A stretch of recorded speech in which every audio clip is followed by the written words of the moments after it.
ऐ मेरे वतन के लोगों, जरा खूब लगा लो नारा।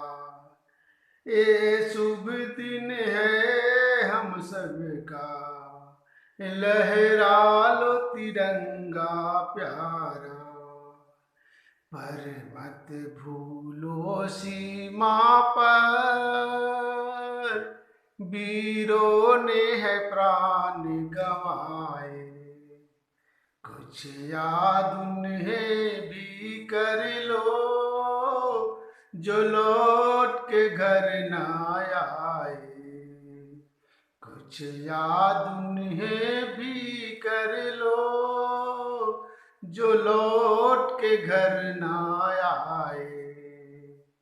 ऐ मेरे वतन के लोगों, जरा आंखों में भर लो पानी। जो शहीद हुए हैं उनकी, जरा याद करो कुर्बानी। तुम भूल न जाओ उनको, तुम भूल न जाओ उनको, इसलिए सुनो ये कहानी। जो शहीद हुए हैं उनकी, जरा याद करो कुर्बानी। जब घायल हुआ हिमालय, खतरे में पड़ी थी आजादी। जब तक थी सांस लड़े वो, फिर अपनी लाश बिछा दी। संगीर पधर के माथा, सो गए अमर बलिदानी। जो शहीद हुए हैं उनकी, जरा याद करो कुर्बानी। कोई सिख कोई जाट मराठा, कोई सिख कोई जाट मराठा, कोई गोरखा कोई मद्रासी, कोई गोरखा कोई मद्रासी। सरहद पे मरने वाला हर वीर था भारतवासी। सरहद पे मरने वाला हर वीर था भारतवासी। जो खून गिरा पर्वत पे, जो खून गिरा पर्वत पर, वो खून था हिंदुस्तानी। जो शहीद हुए हैं उनकी, जरा याद करो कुर्बानी। थी खून से लथपथ काया, फिर भी बंदूक उठा के, 10-10 को एक ने मारा, फिर गिर गए होश गंवा के। 10-10 को एक ने मारा, फिर गिर गए होश गंवा के। जब अंत समय आया तो कह गए कि हम मरते हैं। जब अंत समय आया तो कह गए कि हम मरते हैं। खुश रहना देश के प्यारो, खुश रहना देश के प्यारो, अब हम तो सफर करते हैं। खुश रहना देश के प्यारो, अब हम तो सफर करते हैं। क्या लोग थे वो दीवानी, क्या लोग थे वो अभिमानी। जो शहीद हुए हैं उनकी, जरा याद करो कुर्बानी। तुम भूल न जाओ उनको, तुम भूल न जाओ उनको, इसलिए सुनो ये कहानी। जो शहीद हुए हैं उनकी, जरा याद करो कुर्बानी। जय हिंद। नमस्कार दोस्तों, साथियों, कैसे हैं आप लोग। आशा है आप लोग अच्छे ही होंगे। जैसा कि समाचार के माध्यम से आप लोग तक खबर पहुंच गई होगी कि कोरोना के प्रकोप से महामारी झेलते हुए मुंबई 5 अगस्त को एक बार फिर प्राकृतिक आपदा के आगोश में समा गई, जहां मुंबई में तूफान और जल जमाव के कारण बहुत ही तबाही मचाई। मैं खुद अपने सहकर्मियों को उनके घर तक पहुंचाने के लिए अपने regional manager commander Amol Jadhav sir के साथ रात्रि 1 बजे तक सड़कों पर घूमता फिरता रहा। आखिर अंततः हम लोग लौट के नेभी नगर वापस आए और उनके खाने पीने रहने का प्रबंध किए। अगले सुबह जब नींद खुली तो तूफान थम चुका था और मुंबई अपने अबाध गति से सड़कों पर दौड़ती हुई नजर आई।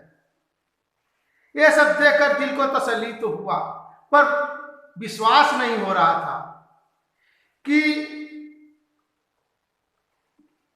जिन सड़कों पर गाड़ियां मोटर बोट की तरह दौड़ रही थी, आज सब कुछ समान हो चुका था। इसके लिए भगवान का लाख लाख शुक्रिया और साथ में मुंबई के बीएमसी कर्मियों और पुलिस प्रशासन का शुक्रिया, जिन्होंने रात भर मुंबई के जनजीवन को समान करने में लगे रहे। उन सब साथियों को मेरा ग्रैंड सैल्यूट।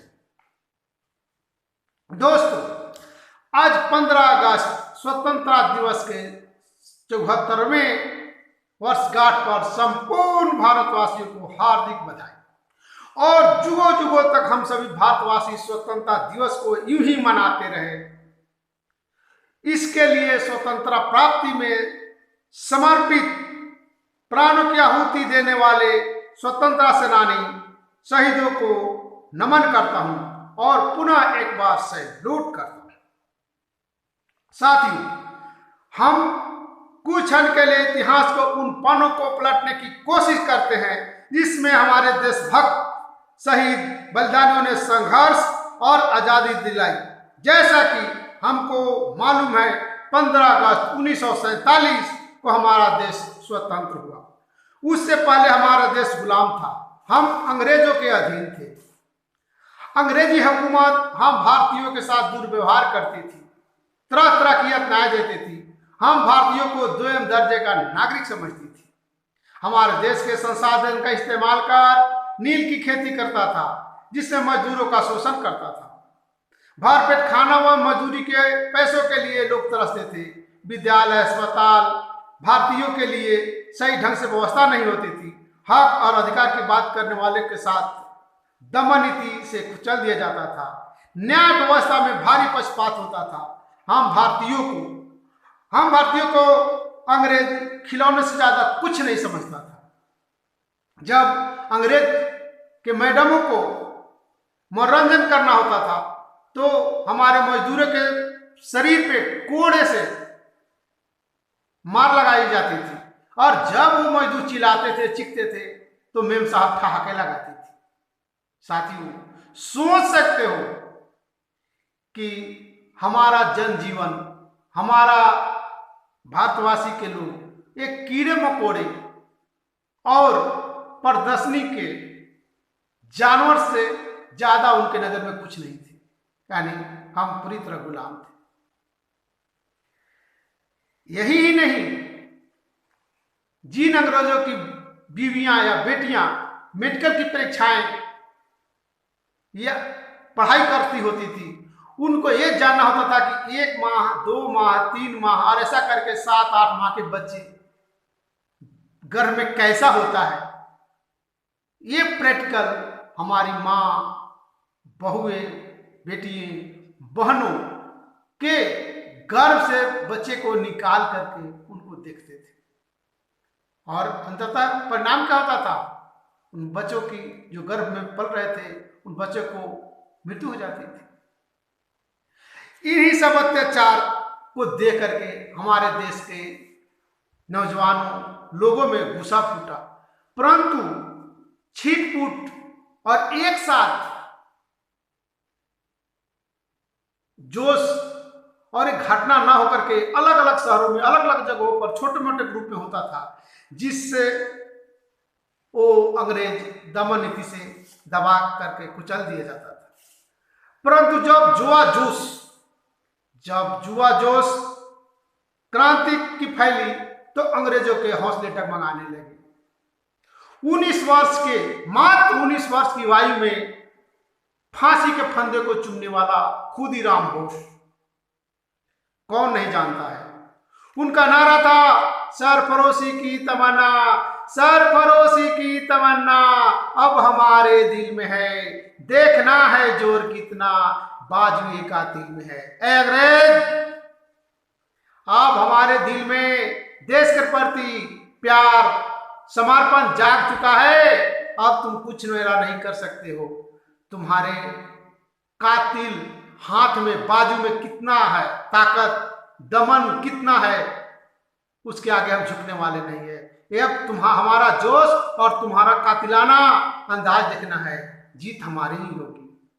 साथियों, अंग्रेजों को ललकारते हुए राम सिंह बिस्मिल, बटुकेश्वर दत्त, भगत सिंह आजाद, चंद्रशेखर, सुभाष चंद्र बोस, मंगल पांडे, ना जाने कितने अनगिनत भारत के सच्चे सपूत देश पे बलिदानी हो गए, कुर्बान हो गए, शहीद हो गए, अपने प्राणों की आहुति दे दी।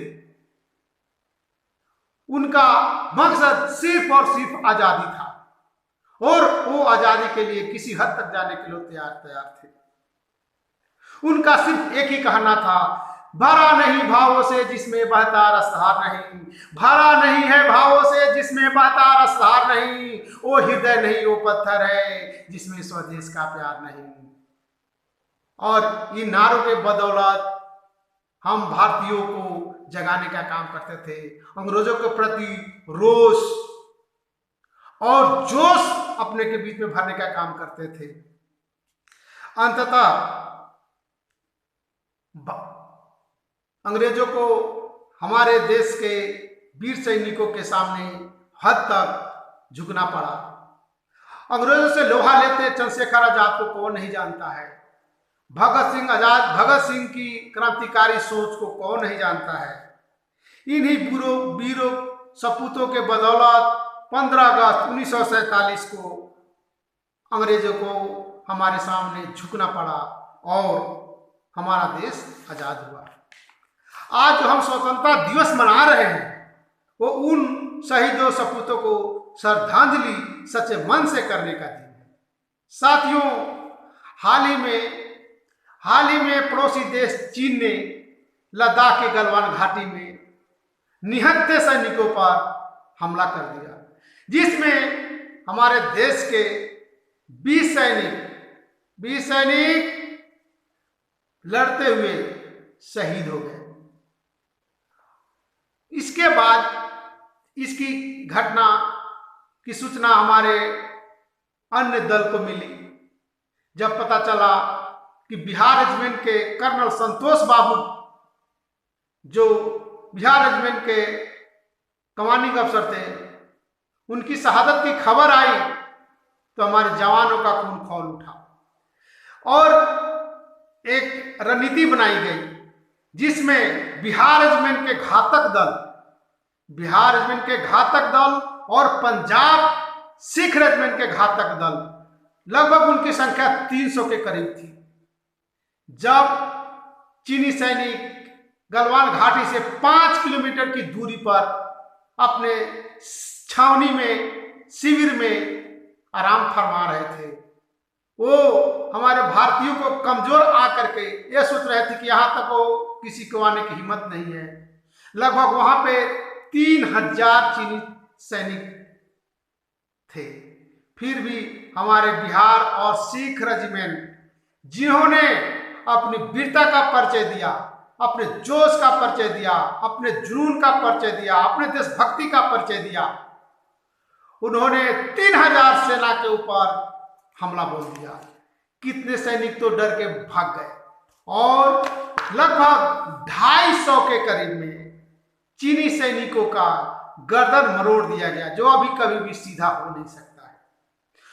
और विदेशी मीडिया और विदेशी मीडिया और सैटेलाइट से लिए गए चित्र के आधार पर माना जा रहा है कि लगभग 150 चीनी सैनिकों का लाश हेलीकॉप्टर के माध्यम से चाइना 3 दिन तक ढूंढता रहा। हालांकि उन्होंने भी अभी तक अपने चीनी सैनिकों को शहादत का, बलिदान का स्वीकारता नहीं किया है, लेकिन इससे कुछ फर्क नहीं पड़ता है।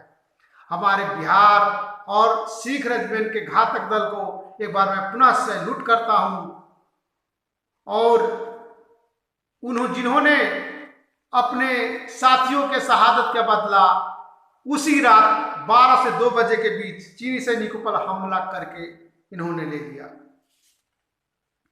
घातक दल के अजय जोधा और 20 सैनिक जो शहीद हुए, उन सबको प्रति मेरा श्रद्धांजलि और अजय जोधा को पुनः सैल्यूट। आज मैं उन्हीं विषयों को मूल बनाकर एक कविता लिखा हूं, जिससे हम आत्मनिर्भर कैसे बने, हम दूसरे के ऊपर निर्भर ना रहे, हमारा देश कैसे दूसरे देशों की अपेक्षा सुसंस्कृत, सुसमृद्ध हो, और हम अपने देश का पहचान विदेशों तक पहुंचा सके। उसमें पूंजीपति, उद्योगपति, सामान्य जनता, नेता और जो भी है नागरिक, उनका क्या रोल होना चाहिए, उसी का माध्यम बना करके मैं कविता लिखा हूं, जिस पे यदि विचार किया जाए तो युवा में जोश भी भरेगा, उद्योगपतियों में लालच खत्म होगी, पूंजीपतियों को अपने धन का उपयोगिता करने का ज्ञान आएगा। आशा करता हूं कि ये स्वतंत्रता दिवस के 74वें वर्षगांठ पर आप लोग के लिए एक नई शिक्षा हो। दोस्तों, मैं प्रस्तुत करता हूं अपना एक कविता। जाग जाग हर हिंदुस्तानी जाग, खप्पर वाली काली जाग, सातों बहनी जगदम्बे जाग, भैरव वाला बाबा तू भी जाग, जाग जाग जगदम्बे जाग। कर रहा चीना घात, वज्र से कुठारा घात, इंसानियत का विश्वासघात, हे देवाधिदेव जाग, जाग जाग हर हिंदुस्तानी जाग। दुश्मनों पर छोड़ अपनी नाक, जटा से प्रलय और मुख से निकले अंगार, दुश्मनों को जल के हो खाक, जाग जाग हे महादेव जाग। बर्फ वाली बाबा बर्फानी जाग, मानसरोवर का रखमान, बचा रहे भारत का स्वाभिमान, अनंत है तेरे रूप महान, जाग जाग हर हिंदुस्तानी जाग, जाग जाग जगदम्बे जाग। अंतर्जामी हे त्रिनेत्री जाग, दुश्मन के फौज पे प्रलय आग, हे अंतर्जामी के आत्मा जाग, चीन का हो सर्वनाश, ना बच्चे धरती ना रहे आकाश, ड्रैगन का करके संहार, जाग जाग हर हिंदुस्तानी जाग। राम जाग, रहीम जाग, गिरजा घर के इंसा जाग, मस्जिद वाला आला जाग और मंदिर वाला भी भगवान, भगवान बुद्ध के आत्मा जाग, जाग जाग हर हिंदुस्तानी जाग। न्याय न्याय का रख ख्याल, निकल रहा जिसका लहू लाल, वतन पे दे रहा बलिदान, हर उस हिंदुस्तानी का जाग, जाग जाग जगदम्बे जाग, जाग जाग हिंदुस्तानी जाग। अमरनाथ वाली माँ वैष्णवी जाग, अजमेर वाला चिश्ती जाग, सर्वधर्म के देवता जाग, सुरक्षित रहे भारत महान, जाग जाग जगदम्बे जाग, जाग जाग हिंदुस्तानी जाग। राजनेता के आत्मा जाग, पक्ष पक्ष के नेता जाग, स्वार्थ का करो मोह त्याग, देशभक्ति का राग अलाप, सही नियत और नीति जाग, बदले हर भारतीय का भाग, सदा ऊंचा रहे कपाल, जाग जाग जगदम्बे जाग, जाग जाग हर हिंदुस्तानी जाग। भ्रष्टाचारी भ्रष्टाचार पर बोले, भ्रष्टाचारी भ्रष्टाचार पर बोले, अपना राज अपने ही खोले, जनता का करे कल्याण, जन कल्याण की संविधान जाग, जन कल्याण की संविधान जाग, जाग जाग हर हिंदुस्तानी जाग। कृषक मित्र बनने सरकार, उद्योग धंधों का कर नियम आसान, देश का बन सके अभी आत्मनिर्भर, सर्वहिताय सर्वदा सुखाए, नीति के रचने वाला जाग, जाग जाग जगदम्बे जाग, जाग जाग हर हिंदुस्तानी जाग। रतन टाटा अभी मैं उद्योगपतियों पर लिखा हूँ कि रतन टाटा के आत्मा जाग, मुकेश अंबानी तू भी जाग, अडानी के हे गौतम जाग, अंजिम के विप्रो जाग, महिंद्रा के महंता जाग, सब उद्योगपति मिल गाओ एक राग, विदेशी तक जाए देसी उत्पाद, कोई न गाए चीन का राग, हर क्षेत्र में छाए देसी उत्पाद, देशभक्ति का हो मन में राग, मुनाफा जाए सबके मन से भाग, ड्रैगन का विकल्प बनाकर विश्व को अपने दर झुका, हे उद्योगपतियों के सच्ची आत्मा जाग, हे उद्योगपतियों के सच्ची आत्मा जाग, जाग जाग हर हिंदुस्तानी जाग, सुभाष चंद्र बोस का इनकलाब जाग, चंद्रशेखर का क्रांति जाग, भगत सिंह का प्रण जाग, लोहा लिया जो अंग्रेजों से उन शहीदों के खातिर जाग, गांधी के रखवाले जाग, अखंड भारत के खंड न हो, हे भारत के सचे सपूत जाग, वीर कुंवर के खड़ग जाग और लक्ष्मणी बाई की तलवार, राजगुरु सुखदेव के बलिदान जाग, हंसते हंसते तेजा प्राण आहुति उस खुदीराम बोस की, उनके माँ के खातिर जाग, जाग जाग हर हिंदुस्तानी जाग, सैनिकों के कृपान जागे, सैनिकों के कृपान जागे, किसानों के हल कुदाल, वैज्ञानिकों के तकनीक जागे और उद्योगपति का उत्पाद संपूर्ण भारत को अपना माने, संपूर्ण भारत को अपना माने, देश में हो ऐसा प्रधान, जाग जाग हर हिंदुस्तानी जाग, जाग जाग जगदम्बे जाग। इस कविता के माध्यम से मैं सबसे अपील कर रहा हूं कि हर जो जहां है, जिस क्षेत्र में है, उस क्षेत्र में अपने देश के प्रति सोचे, विचार करे और देश को आत्मनिर्भर बनाने में सहयोग करे, देश का मदद करे, अपना मदद करे, देश का मदद करे और तभी हम सदियों तक इस स्वतंत्रता दिवस जो प्राप्त किए हुए हैं वो फिर खतरे में ना पड़ जाए और हम पे कोई आंख न उठाए। इसके लिए मैं आत्मनिर्भर, आत्मबल और स्वावलंबी हो सके, इसके लिए हमें प्रयास करना चाहिए। जय हिंद, जय भारत।